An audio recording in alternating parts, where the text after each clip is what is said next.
ముహమ్మదున్ రసూలుల్లాహ్.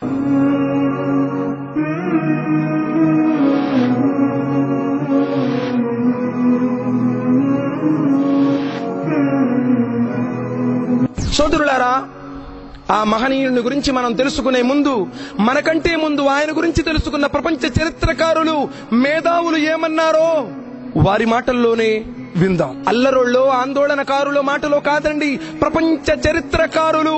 ఓ George Bernard Shaw, John William Draper, HR Gibb, Thomas Carlyle, Reverend Bosworth Smith, Michael H Hart, జాతిపిత Gandhiji, Annie Besant, Sarojini Naidu, professor Ramakrishna Rao, Adyar, Lamartine, ప్రపంచ చరిత్రకారుల మాటల్లో ఆయన గురించి విలువైనటువంటి ప్రవచనాలు.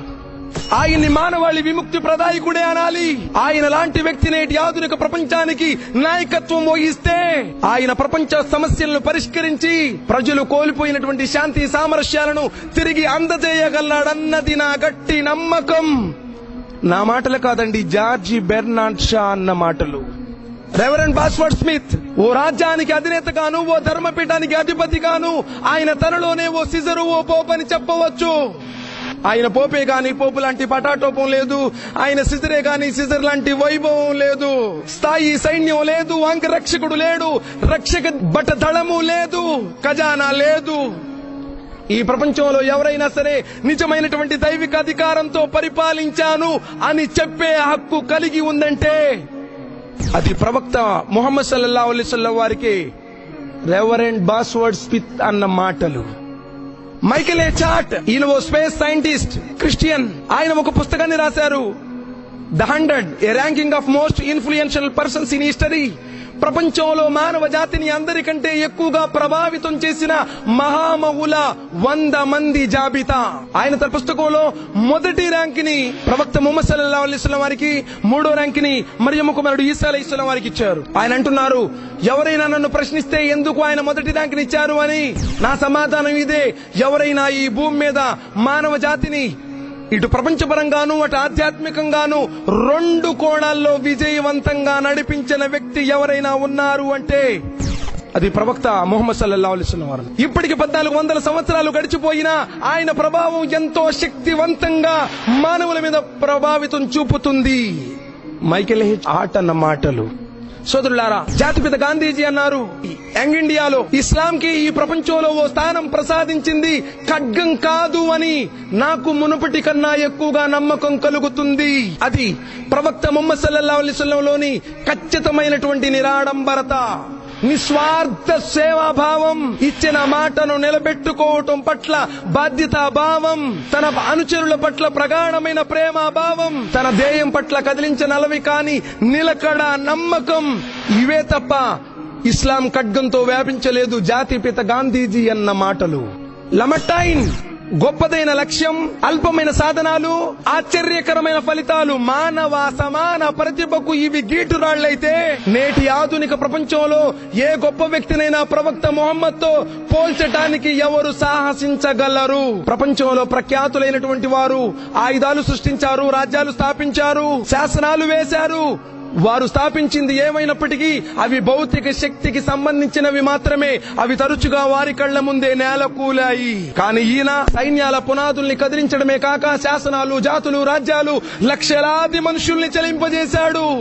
అన్నిటికంటే ముఖ్యంగా బలిపీఠాలు, దేవతలు, ఆత్మలు, మతాలు, భావాలు, వీటన్నింటినీ స్థానభ్రంశం చేశాడు. ఇంకా ఆయన వక్త, ప్రవక్త, తత్వవేత్త, యోధుడు, హృదయాల విజేత, హేతుబద్ధమైన విశ్వాసాల సంస్థాపకుడు, విగ్రహాలు లేని ఆరాధన బోధకుడు, 20కి పైగా ప్రాపంచపు సామ్రాజ్యాలు, ఒకే ఒక ఆధ్యాత్మిక సామ్రాజ్య సంస్థాపకుడు ఆయనే ముహమ్మద్. మానవ ఔన్నత్యాన్ని కొలిచే సకల ప్రమాణాల రీత్యా ఆయన కంటే గొప్పవాడెవడైనా ఈ భూమి మీద ఉన్నాడా అని మనం ప్రశ్నించవచ్చు.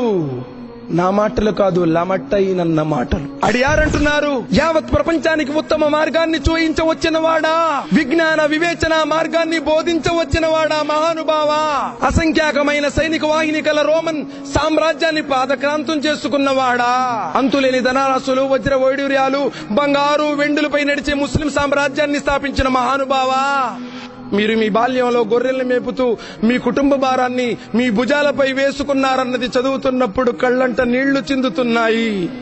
ఇలాంటి అపురూపమైనటువంటి వ్యక్తిని ప్రవక్తగా, నాయకుడిగా పొందటానికి ఈ ముస్లిం ప్రజలు ఎంత అదృష్టం చేసుకున్నారో కదా అడియారన్న మాటలు. ప్రొఫెసర్ రామకృష్ణారావు అంటున్నారు, అనాథత్వం అన్నది నిస్సహాయతకు పరాకాష్ఠ కావచ్చు. భూమి మీద ఆయన జీవితం ఓ అనాథగానే ప్రారంభమైంది. రాచరికం అన్నది భౌతిక శక్తికి, అధికార దర్పణానికి పరాకాష్ఠ కావచ్చు.